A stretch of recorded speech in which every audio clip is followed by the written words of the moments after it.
broadcasting is basically the same, but then there's a lot of difference. In terms of equipment, they're light years away from when I started. In terms of professionalism, I have a bias towards my time of the period. Maybe we made up for lack of equipment in the kind of approach of the human being. We took things a lot more seriously then than it seems now. You couldn't, I mean, there was a time, I was told, slightly before my time, that you couldn't even read the radio news without wearing a tie. That was supposed to put you in the mood, the right mood. This is serious business. I don't know if they still do it now. In my time, news was called Grade A broadcast, which is no fooling around. And the way we were brought up in the business, part of being good at it is making light of a very serious business. You did your homework. Take football commentaries, for instance. When I did football commentaries, learning at the feet of someone like Shola Folorunsho, in all his years, Shola will never say jersey number 8.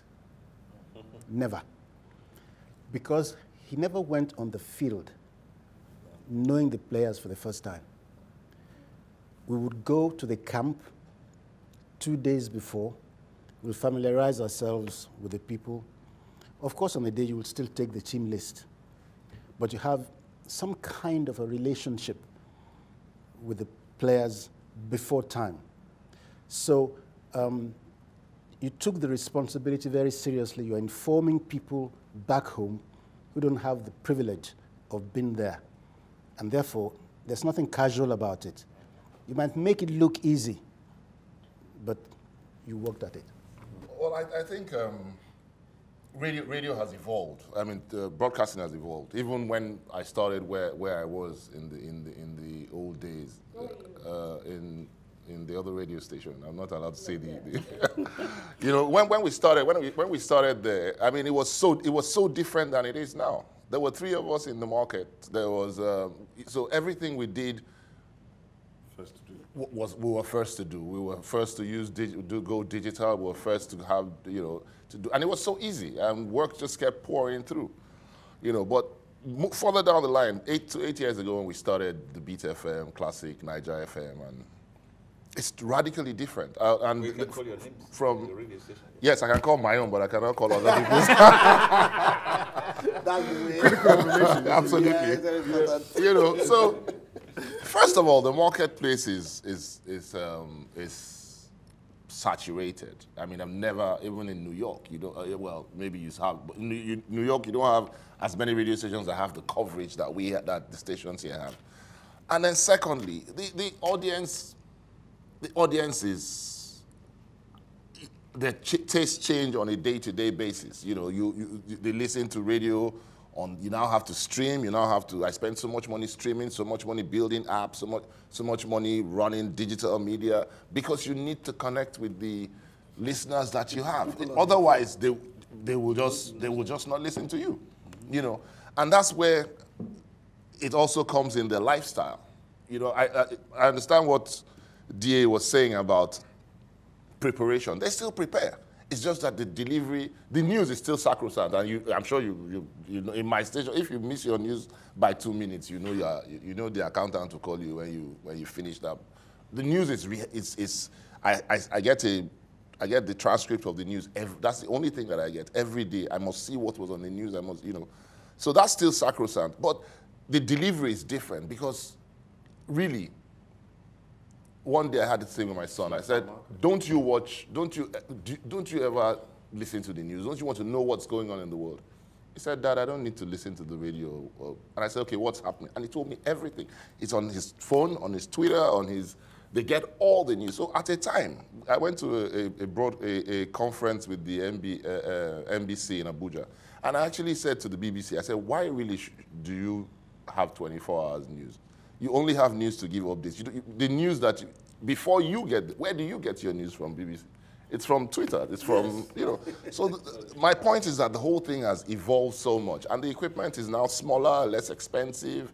You know, so it's not that we are radically departed from what they used to do. It's just that we do it in a different way to suit the audience, our audience taste now. I'm listening to the radio because we have mammoth traffic. Our traffic is legendary. The biggest media in Nigeria is still radio. Yeah, it's still radio. It's still radio. It will always be, has the most penetration. Radio is still the most dependable. Social media is there. You can still get radio from social media, as he said. Exactly. So you see, there's a global influence that is playing around, and everybody is interplaying with the other. I think that why radio is not going to go away is because it's not intrusive. You cannot leave the bathroom and be on social media to read whatever is new, but radio will penetrate your ears and keep you updated. So that, and even while you're driving. Yeah. So radio is the ultimate, and yet is the oldest. We cannot wish that away. Radio is the most democratic form of media. Absolutely. That's the truth. And besides, I hope the advertisers are listening. So Is that what it is? Exactly. The penetration. It's a pitch. It's interesting how radio has been able to survive through this whole deluge of change, you know, that has been going through. Now I listen to radio on digital on my phone. And now you have a Bluetooth thing that puts it on any kind of speaker. Absolutely. Then now what they are doing, some of the stations, is the radio is together with pictures. Yeah, radio TV. Of course. Radio TV. Even video. So it's interesting. The thing is that microwave link penetrates everything. Sound, everywhere. I think the thing is, it gets to you. I think media has changed totally. Yeah. Right? It's no longer But radio about, remains. No, radio, I think even in the marketing mix. Well, radio is evolving. So Radio is not evolving. static. Oh, yes, it is. But the thing about radio, which is also, is like what a lot of people don't understand about social media, is that all the biggest brands in social media are media brands. So what you find is that the BBC, CNN, Beat FM have the biggest following already because they have reputation. And therefore, when you want to check sources of fake news and validation, you go to the actual trusted source. BBC is also feeling threatened. Of course. That's why they are going pigeon. No, but that's not why they're going pigeon. They're going pigeon. They're not widening they're not feeling threatened. They're realizing that actually Nigerian media, for once, led. Because by creating pigeon stations, you engage the masses. The BBC was sitting at the superficial level. You've got to come down to the people. And I think the reality of it is that if you really look at dimension in Nigeria, every day I look at it, you want to cry. Because Nigeria has not actually engaged Nigeria. Yes. And the media is part of the issue because look at him. Let's look at the creatives for a second. Absolutely. Where's our product? We have no product. From any of the content, from any of the content and talent we've created, there's no product for the mass market to consume in tangible terms, right? And that's actually the way we would have monetized this economy. So I give an example of P Square just split up. I mean, we all read it in the news, they split up. So some people are emotional because they're fans. Okay, let's dimension the lost economic opportunity of the fact that they never toured in Nigeria, their biggest market, ever. They never did it. Didn't they do the Glow Tour? Glow tours are not tours. Those are sponsorship activations. A tour would have been, they do 30 stadiums and they fill the stadiums and they can fill it at like 100,000. They've done it in 40 countries. The reason why you're seeing Wizkid and Davido on the road every day is because we're still in a sponsor activation market. So you don't have touring here. So you have 30, 40 stadiums that are empty 99% of the year, when actually, Davido will do Echo Hotel 27th of December. He should be doing TBS with 300,000 people. Exactly. So do you understand? The attendance. The attendance is the issue is many things. Yeah. It's not culture. It's security. It's security. It's logistics. It's experience. You know the experience you have when you go to a show. You know. I mean, we produce Calabar Carnival many times. There's also the fear of the unknown. Well, the thing is this, I think what has happened, even with the One Lagos conferences, concerts over the last year and a half, the public experience going to live events in Lagos has vastly improved. Exactly. People are coming out. People are cool. People attend. Yes. They're attending. Experience, the one or two. Yes. There's so many. That's different. No, but even at Bar Beach, we did. Is public 2 million domain. people came out. Fully managed to bring out 2 million people, and there was no drama. Over 5 days. over 5 No, days. not Okay, in 1 day. No, we don't have a venue that can even. That's the problem. Except the religious people down No, the but road. what we're saying is 100,000 is a large number. It's a huge number. If you can just put them together at one event. What I'm saying to you is that. What I'm saying to you is that it's not that we can't put them together. I think it's just the way we look at our market. So if me and you are trying to do it together now, it's like we have to go and beg the sponsor, rather than how it's done in other markets. You do it. Yeah. You price it. The sponsor comes to it because you realize this is the biggest thing happening anyway. Yeah. And then he has to buy because there's an asset built, not that me and you are begging him to help, because that is the mentality that has killed. Because you know when we say made in Nigeria, what is made in Nigeria beyond the Nigerian expression? That's my own. I mean, I'm talking to Victor because Victor's an artist. So you had, Uncle Soni's time, my dad, not too far, but where they love their artists, the Nigerian artists, whether it was Fela Kuti, Soni Ade. Yeah. But then Oriental Brothers. I call it the dark years. I call it the dark years when we weren't appreciating our artists anymore. I mean, to be the 80s. Something happened. Not even in the beginning of the 80s. The 80s, we appreciated our Yes. We appreciate it. I think it was in the 90s. I remember when we started. When Bright Music was when we started Bright Cool FM. Music, I used to work for the African Development Bank then and the World Bank. So I used to go to cities, and you go to Senegal or Ivory Coast, and the whole night you'll be playing their music, their own local music, and you come here and then it's Michael Jackson. Yeah, so when we started the radio station, I realized why there was no music. There was no music. There was, there was no music, so we literally had to start, and we had to play 60% local content. So we had to start asking people to bring music, and that to me, it's one of the things that drove the local industry. Yeah. And they never gave us the credit for that. I will give you credit. Don't worry. No, seriously, we actually started bringing P-Square used to come to our office. They'll be hawking there. Yes, there was Plantation Boys. That's how those guys started. And they've just given, gone all the way up. It was so challenging at some point that they had to tell every Radio Nigerian presenter, if you play any foreign music, you must play 5 Nigerian music. Yes. But you couldn't get 5 Nigerian songs to play at the time. Well, otherwise you play 40 minutes. If you didn't take the risk, you wouldn't get it. I think the thing is this, right? I mean, if we're talking about how our generation sort of did this whole thing, then I would take it back. I can take it back and I can give you a straight line for 30 years because we can literally tell you what happened. And a lot of it came from a change of mindset. And I always say that came from hip hop because the mindset was that we will not actually accept that we're not going to be heard. And that's a different mindset from asking for permission. Yeah.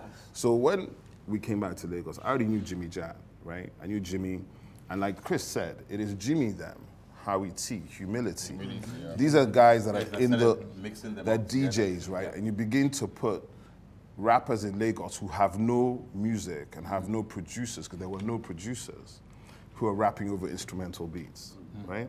We had a TV show we created in 1991 for Clapperboard Weekend Raps. In fact, Daddy Shoki showed up as a rapper. I remember rejecting him. He showed up as a rapper, and I was like, he was a high top fade, pretty busy crew. I know, man, you can't really rap. 2 years later, he was Daddy Shoki.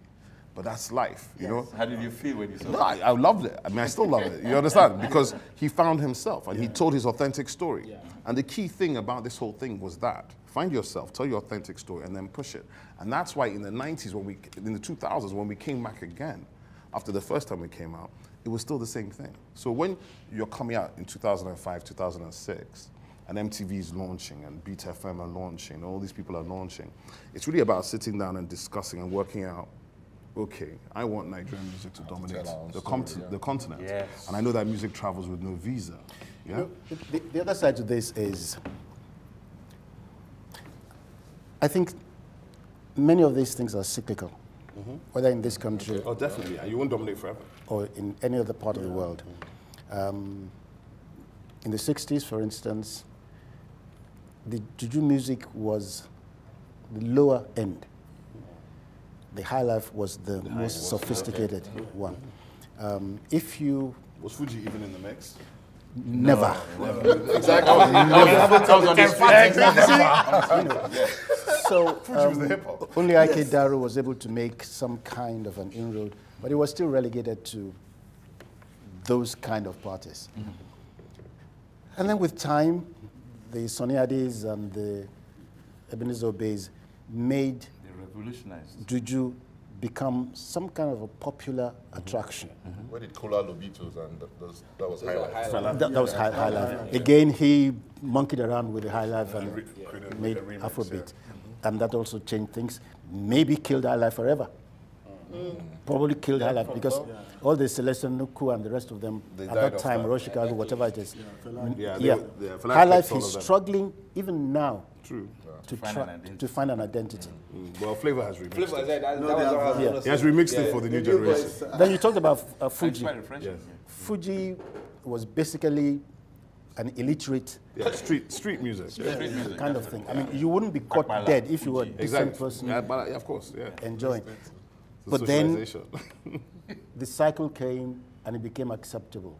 And then they started to mix it also away from the local Ramadan background.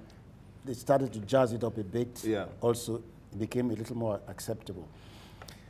The one thing which I have noticed, which may still be absent, is a lot of the activities, and there's a lot of activities now, musically, is still basically in the urban areas. Yeah. Basically.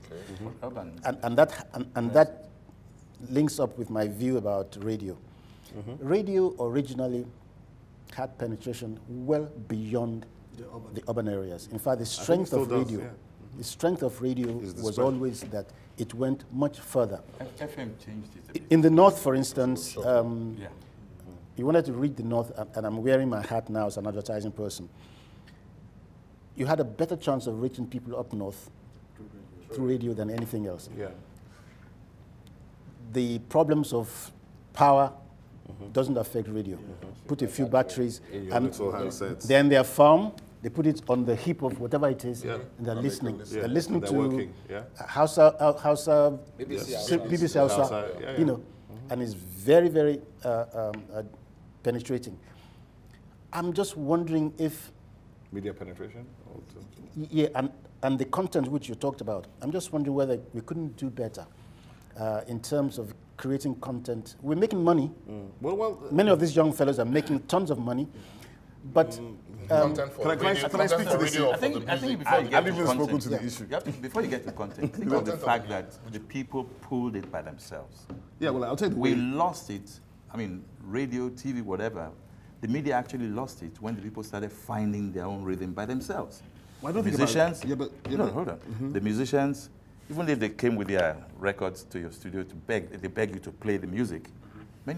Many of us didn't quite give them the audience, Yeah, right? I mean, So because they went to you're the- catering. Right. Then we went back to the streets. yeah. Okay? Parties started to gain foothold. You know, and all of these must not be ignored. Can I actually just give you a counter position?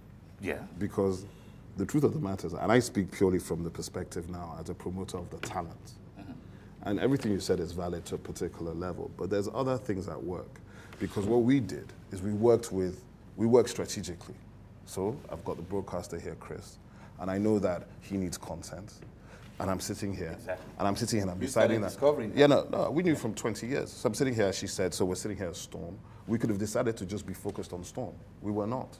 So when we engaged MTV, we engaged Channel O. We put 200 Nigerian artists on Channel O in 18 months. Same thing with MTV. We negotiated the break for all our artists. We created a situation where we are dominant everywhere. It wasn't about personal because we understood that it's about an ecosystem. Yeah. And so look at it like show business, right? So the first thing about show business is you validate the show before you get to the business. What you're talking about is that Nigerian radio, Nigerian society never had any validity for the show aspect of what we were doing. Now, everybody understands that the music has power, right? Nobody's arguing that one. Yeah. Everyone understands, like as he said, oh, some of these young boys look like they're making money. But what I'm telling you is the larger ecosystem is still being built. We're still not actually there. No, we're not. So, but the remix of original sounds and the hybrid of hip hop, R&B, soul, jazz, with Afrobeat, high life, Abala, Fuji, and all these other things, is created a new sound. And the confidence of the young Nigerian, that personality, is what is translating worldwide through the music. The young Nigerian went out, came back in, and realized that there was a lot more that they had than the outside. I know that's no, but what I'm telling you is that we're part of it. So it's also about what I'm explaining to you is that when you see a NATO record or a D'banj record or a Wizkid record or a Davido record, they're not random acts. No. It's weeks and months of conversation to get to one song. Oh yeah, sure. Yeah, you understand? We all understand. I know, but I know we understand that. But what I'm saying is that a lot of times in Nigeria, I find that in Nigeria, it's only in Nigeria that we talk down IP. And IP is actually what 50% of the U.S. economy. Yeah. So and everything that we have, our real core strength to me is our IP. Yeah. So the point remains: how do we now change that mantra? Give us some power. Exactly. Who's giving power? Who is giving you the power? Yeah. No, when I say give you some power, are we waiting for government? No, you can't wait for government. No, exactly. I think it's about this. I think it's about we continue on a journey of strategic engagements, right? And you know that it's about marrying the worlds of hard infrastructure, which is where a broadcaster sits. You're dealing with hard infrastructure. But then the key issue in Nigeria is how do you monetize content within the ecosystem and the content production studios. We need a common ground where the sponsor, the broadcaster, the talent, everybody must have a say on how to move this thing forward. Because the business is dwindling because we're not taking advantage of what the potentials have. What's your position? I even want to ask DA because my position I want to know about, there's a specific question I want to ask because you guys have the experience, and Chris also from broadcast. If we look at... Oh, by the way, from broadcast too. I know now, of course. That's what he said. That's what he said first. My chairman are here. No, what are you talking about? You're before I'm Sosa boy. But see, the question is this, right? I was at a conference about 2 months ago, and creative industry something, and they were dimensioning. And you're looking at India, which a lot of people look at vis-a-vis Nigeria. You know, especially the Nollywood people. They said Nollywood, Bollywood. But I said, but the thing is this, let's look at the actual numbers. And there's something very interesting, which I think is something that attacks in Nigeria can enable sort of what you're saying. When you look at the creative industries or creative sector and media, I think, unfortunately here, they don't add media to it. So I go to this creative industry conference and I ask them, where are the media buyers, where are the broadcasters? You didn't invite them, you didn't invite the advertisers. And without them, you're missing the whole commercial side. So you bring them together, so you're right. But the second thing is, in India last year, their total sector was $16 billion, yeah? $12 billion of that was the television industry. Only $2.5 billion was the box office. In Nigeria, actually, the same thing. In our creative industries, TV is $800 million. TV is underperforming massively because we know that TV is principally media airtime sales. It's not content driven and it's not measured. Now, with the DSO switchover, we're about to enter measuring, which enables proper advertising. So our TV market should grow from 800 to 5 billion, which now enables content producers to monetize. Because the truth of the matter is, it is the lack of marketplace economy that is holding back the thing. I think there's also a lack of the likes of you who should take responsibility for making this business a reality. When I say the likes of you, I'm saying you're sounding like a lone voice. There should be many more of you thinking alike. They're different. You see, the dynamics there are different. I'm guilty of it sometimes, you know. There's not adequate funding. It's becoming better. Yeah. It's becoming better with banks. There are a couple of banks who are beginning to take the pain to understand the business. Not banks, and then we need to look at different sources of funding. Exactly. Debt finance, risk capital, private equity, whatever. But to produce you'd know, sir. To produce a movie. Ego Boy was in my office. When you look at the amount of money that is involved, and then you go to the TV station to buy it off you, and they tell you to even buy the airtime and play your this. Exactly. So what's going to be when we do that digital switchover, when we do it, the TV will start looking for the market. Yes, but will they? Because they're going to be 50, they're going to be 100 If channels. they don't, they will lose their market. No, a lot will die because They will die. a lot will die because they won't be able to They produce. will die. But then that's a new market. That's a time when definitely. that's a time when content providers should come together and have a a way to channel. deal. Exactly. You know, Well, a lot of content providers do have channels that are coming. I mean, you know, they're team coming, channels. but, you know, that are you launching see- under the DSO. Yeah, but you see all of them. You see by the them way, now. You look at the content and you're We're like, talking about channels. you know, Look that at you're like, measurements. really? Look at quality. The measurements is the key. Yes, That's missing look in at this quality market. as well, and then the fact that some of these things may not work as we're looking at it. But I think Some of them, a lot of them will not work. A lot will Yeah. not work because a lot is assumption. But the other thing is this, right? Just to support what Chris was saying, I think that, you know, in Nigeria, we're very good at sort of talking down ourselves in terms of our opportunities and how far we have come. The issue is that the creative sector has exploded with zero support, right? Exactly. And it has to be credited with that. I always tell the government people that it's wonderful when they have all their schemes for Nollywood, but they should remember they have given the music industry of Nigeria zero kobo, ever. And They're calling giving it Nollywood zero. I know they're giving Nollywood something, but Small. it's small, but it's not. At least it's more than zero. But it's not what they said they were going to give. True. So no, it's true now. So like I'm just picking up on what you said when you said that the creative sector has exploded with no support at all. For each of you to come into the business at that point in time, it was passion. Of But then course. passion does not fuel the generator, passion does not pay the rent, especially for you, Kelechi. Now we know that you pay a lot, they're very expensive, you know. But, We know. Two of us know. We're still trying to get a picture. We're still trying to get a picture for the last 4 years. 10 years, no you didn't picture. know this. But then in the very beginning, how do you maneuver through passion and actually have food to eat? Into making a living. Well, you know, the truth. That's a whole speech. Yeah, the truth is that art in itself is one of those very ambiguous, you know, things. Most artists are moving towards passion at the beginning. And I always tell the young folks, you know, yes, it's good to follow your passion, but don't ask me for pocket money. Once you create the art, then it's, apart from being art, it's also a product that somebody needs to buy. You know, and I see... Creating the market for it is a challenge. Yes. So you still... They don't have to be a marketing. You still have to work in those dynamics. When we started, well, I could just count a few galleries that you could say are reputable. Well, I didn't think we had a proper museum. Yeah, we still don't. We still don't. We didn't have a proper national gallery. We still don't. We still don't. In fact, you know, there was a story I was going to tell. It was scary. I went to the museum and it looked like one of the works was stolen, had disappeared. Wow. Yeah. And I said, I want to see that work. And they said it was in the store. I had seen that work outside the museum. Oh, really? Yeah. And it was in a brochure which wrote, in the collection of the National Museum. So that was what I said, okay, problem.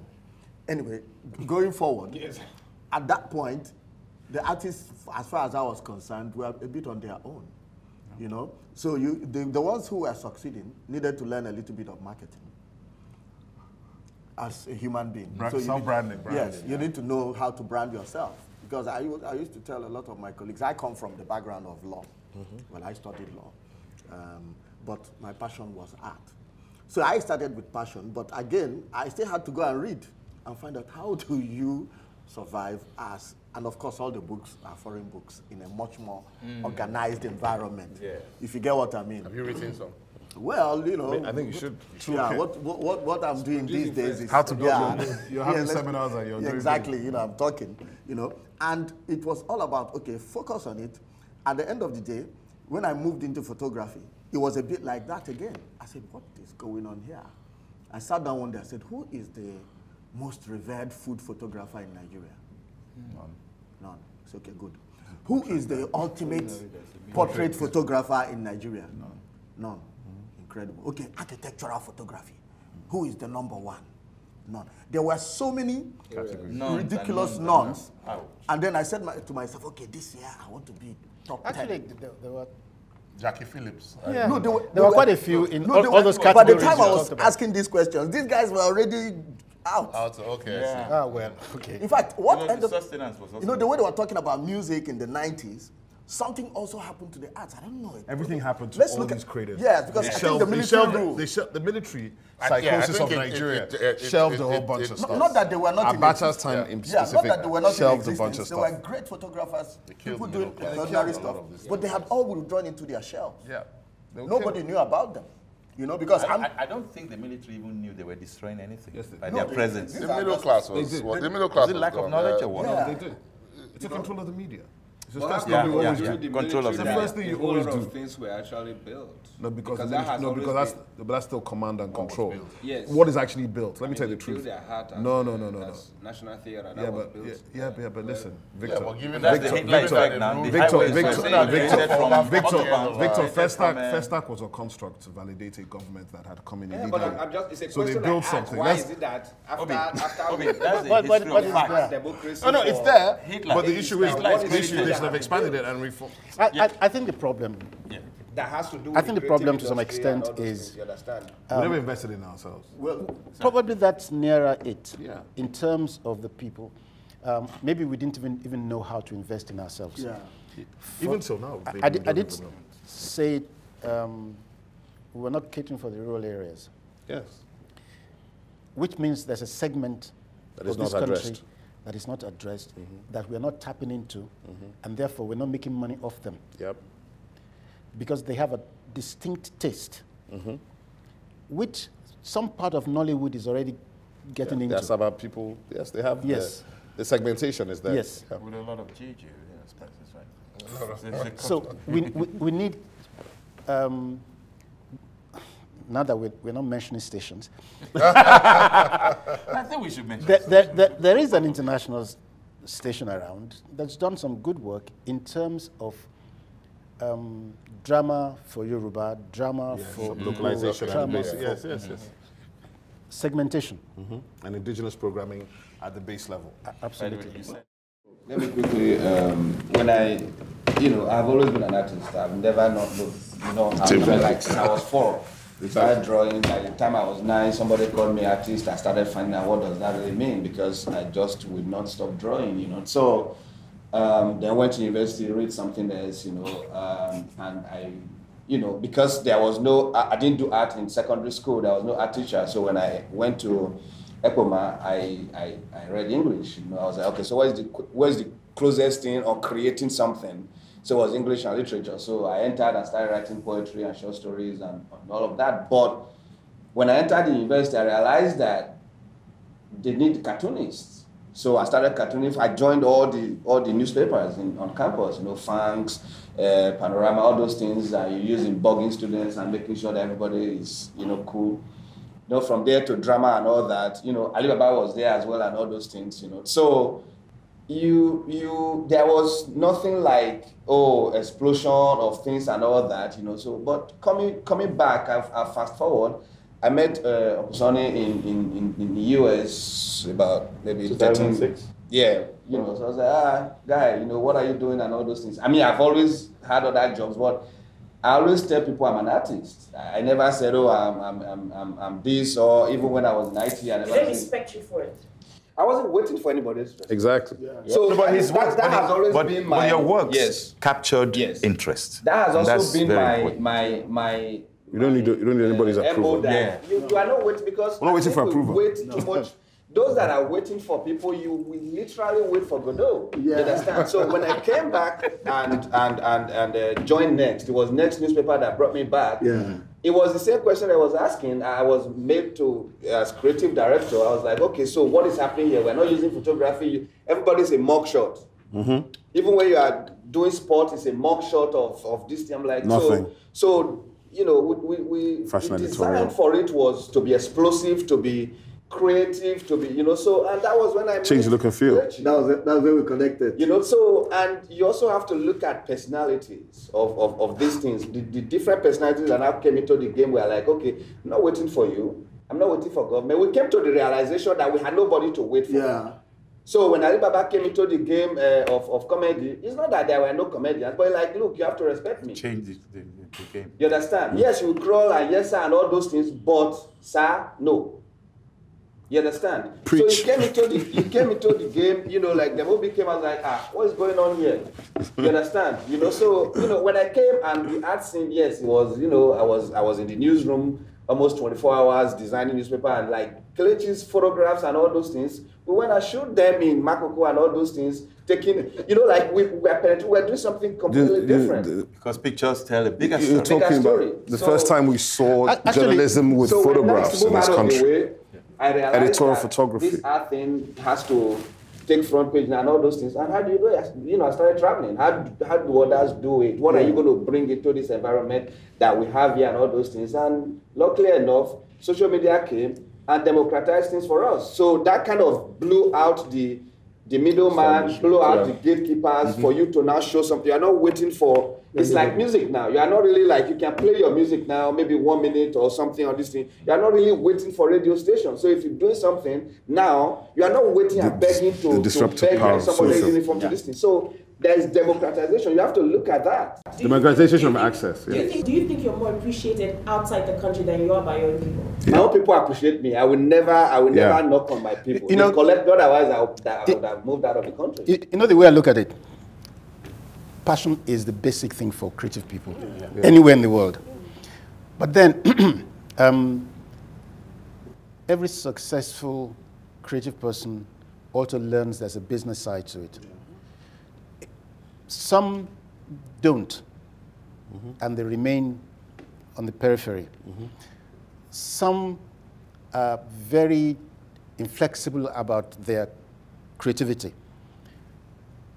Everyone who's successful sometimes gets commercial to some extent. What is attractive to people, whether you're a musician or whatever it is, how can I get through to them? I may like jazz, but as Fela was basically jazz person.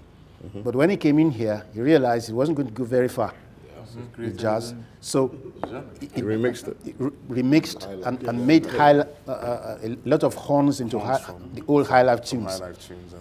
And then it became what he called Afrobeat. So basically, it's about making money. Respect comes in all of this from making money. When Bobby Benson came several years ago, people made fun. He's been out for donkey years. What did he come back with? And he used to say it himself. He said, what did you study? Illyrian. And everybody, was that? But then he made money from it. He became the father that turned out all kinds of musicians at different levels. His hotel became the cradle. And that's another side to it. Many of these musicians then, I don't know about now, peddled their art. They didn't do too much touring, but they had places where you went to meet them. I remember when Shino Peters was started to rave. It was from some place where he was playing regularly, and his story started to go out. He was making waves out there, and then he exploded. So the marketing side of things is very important for any creative art. There must be demand. So if you're a footballer, when we were growing up, you were wasting your time if you were playing football. Nobody says that anymore. You don't? No. Not after Neymar. I think the point is also, just to add to what you're saying, there's a market for every creative thing done. There's somebody that's interested in whatever work has been presented. As long as it's of value. Yes. No, I'm talking of the valuable one. I'm talking of the valuable one. You don't deal with mediocrity. The minimum requirement. Yeah, the minimum requirement is when an item comes and it looks good, and more than one person is showing interest, and many more persons are showing more interest, then of course, value has come in there. That's what happened to art. You know, Do you think there's a lot of luck that has to do with... Not really. I think it's more of passion. Can I? Well.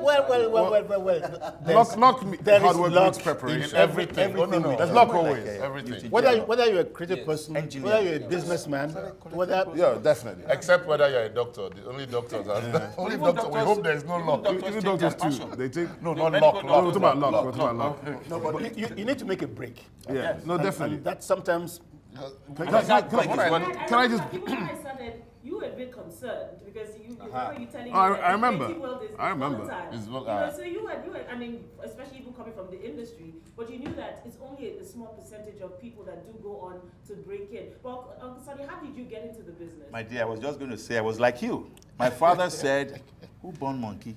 You are going to do what? I said, I want to talk on radio like that man there. I was pointing at the box, not the rediffusion. You know, you hear the voice, but you don't see his face. I said, I want to talk like that man. My brother said, you're out of your mind. Your brother is a doctor. Your cousin is a lawyer. The other one is an engineer. And you want to be, you know. The four cardinal points. The only time he accepted was when his own friend told him that he heard me on radio. Many years later, 4 o'clock news. I said, that's your son? He said, that's my son. That's all. You know? It's always the same story. No, it's the same story in all the... In all these creative But the spaces. thing now is, people are able to make money from just about anything. Yes. In my days, I get invited to MC events, all kinds of events. It was pro bono. Can you imagine? Not a cent. Oh, you started there. You'd have been a multi-millionaire. I tell you. I'm telling you. But it's an industry. So Yes, of course. I mean, people charge $500,000 for... $500,000? people are getting 2 million. $500,000? People are getting 2 million, 3 million. I never got a dime. So we need to say that on. You got that on camera, right? No, of course. Bob Kennedy will come to me and say, Sonny, you know, you have a good voice. Why don't you come and do this for me? Don't worry, I'll take care of it. Make you popular. I say, no, what's Make take you care popular. of it? I just want to know what that take care of it, even if it's 5 shillings. Yes. But let that take care of you. Look, I'll even give you an example. You know? This thing about performance and free. Like, all year we were in 2017, right? In 2005, a friend of ours, Ahmed, had a club on 1145. It's #1 club in Lagos, pretty much. And we were sitting there one night, and I discussed with him, and I said to him, you know what? I'm going to try and do something to sort of break this thing, this island. You know, Lagos has classes, right? So the sort of the music industry that you're talking about now. So we created this thing called Storm 45 to be like once a week, once a month, as live nights. And in fact, there are many stories that came out of that. African China got his visa to go to the States from a performance that night because the French ambassador was sitting there next to me and was watching him and goes, what's he singing about? The guy goes, this guy's never left Nigeria. I said, no, it's impossible. Come in the morning, I'm giving you a 5-year multiple. And P Square performed that time. One of the twins was having his finals. He said, now lie, I'm still performing by myself because they needed just to come out and be seen. This is when the band comes to the show and he's getting bounced by the bouncer because the bouncer is thinking, I'm not letting you into this place, it's on the island. And I have to go and tell the bouncer, do you realize that it's his music we're playing inside? So actually, but yeah, this is the culture then. Today now, clubs tonight will pay those artists to come and be there. So we've changed the culture already. That it's changing for the better. We've changed the culture. Yeah. But it has to happen across all the segments of space. What he's talking about with the art, I've been doing this art all my life, and I'll tell you, it's the same thing. We disrespect and disregard our own talents until they make it. Then we suddenly wake up and say, oh, so he's sitting here with you. His works are being collected worldwide by people who have a passion for it. No, but it's amazing what's happening to art now. There are those who are not even interested in thinking about it. They'll just say, of course. Who's the owner? They don't want to know who the owner is. Of course. Didi Museum started like that. Of course. Like joke. It's a passion project. You know, you have people who have collected works of art. Yes. Sure, I collected some, and then when we were moving house, one of the works got spoiled, and I said, who tried it? They didn't understand why I was almost crying. See that work, you know? 30 years.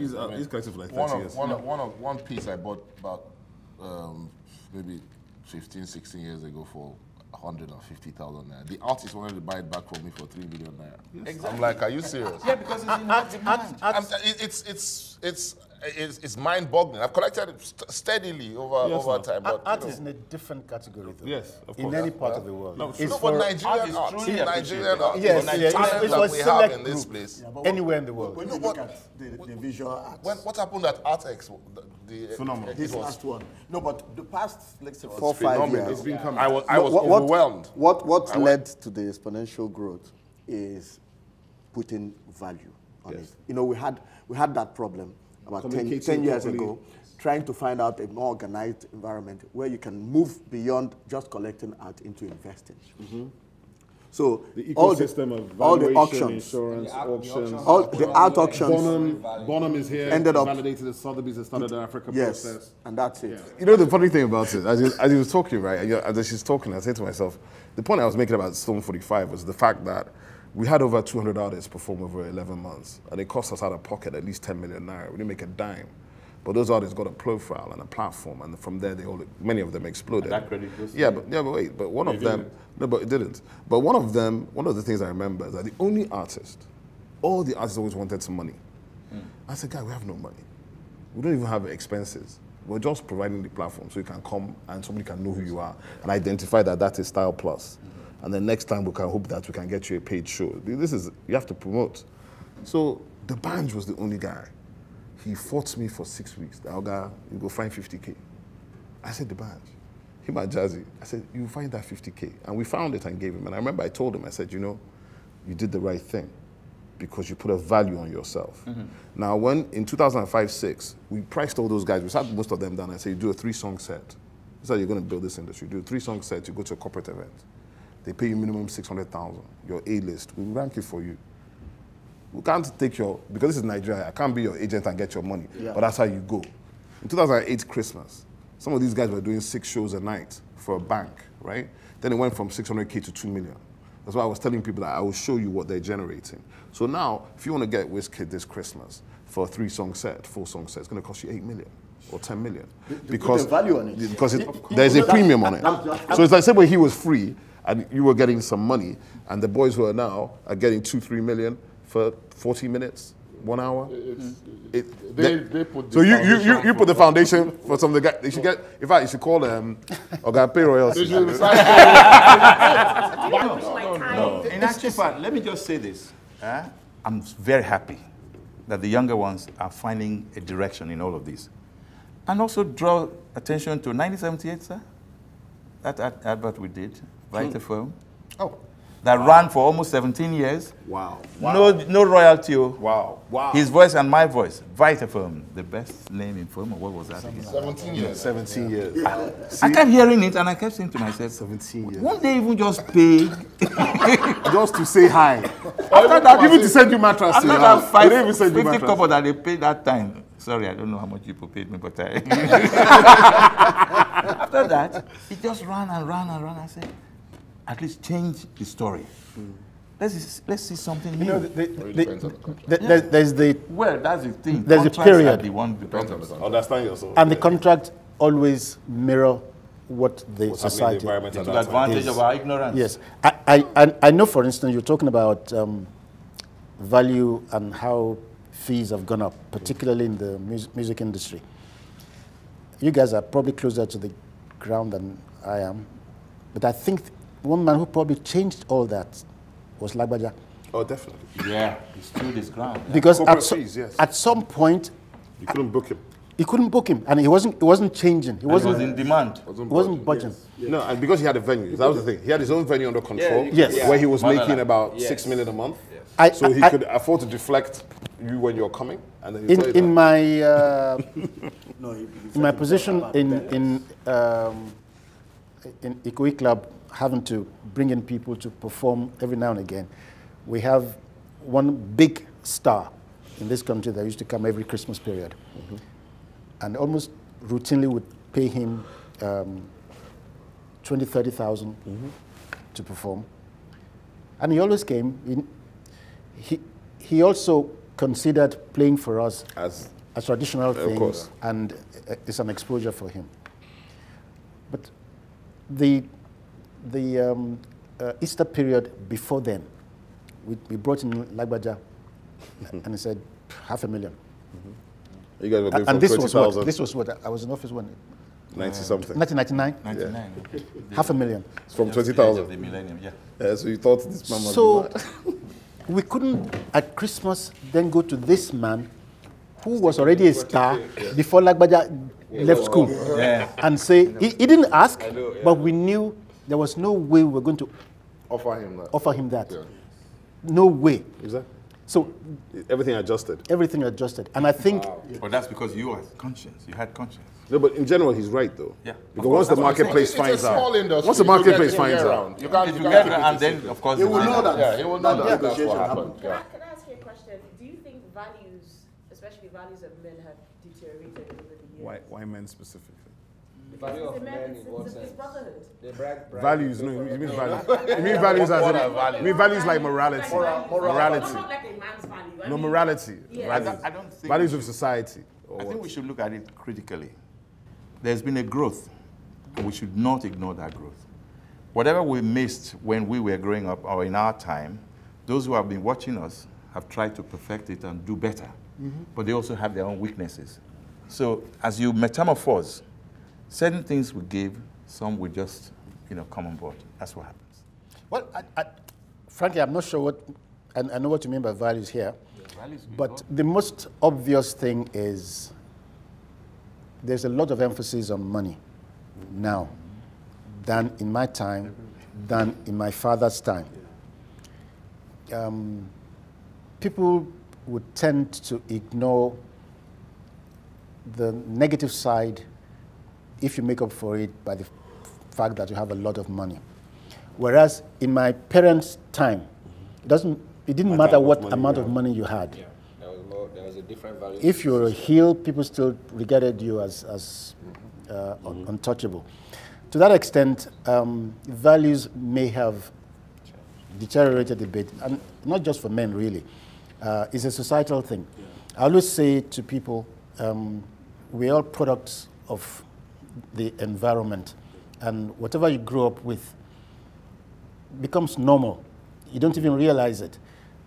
Growing up, for instance, if I saw a dead goat on the road for several hours, I was nauseated. Children see dead human beings on the road now, and they don't even bat an eyelid. I say that our generation my generation is the experiment for a lot of things. I mean, we grew up when the middle class was finishing. We are the first people to have kids who we have to raise radically different than how we were raised. Exactly. Because my kids, I mean, my dad's horn presses, everybody first go upstairs first. Now when my horn presses, the whole family runs out.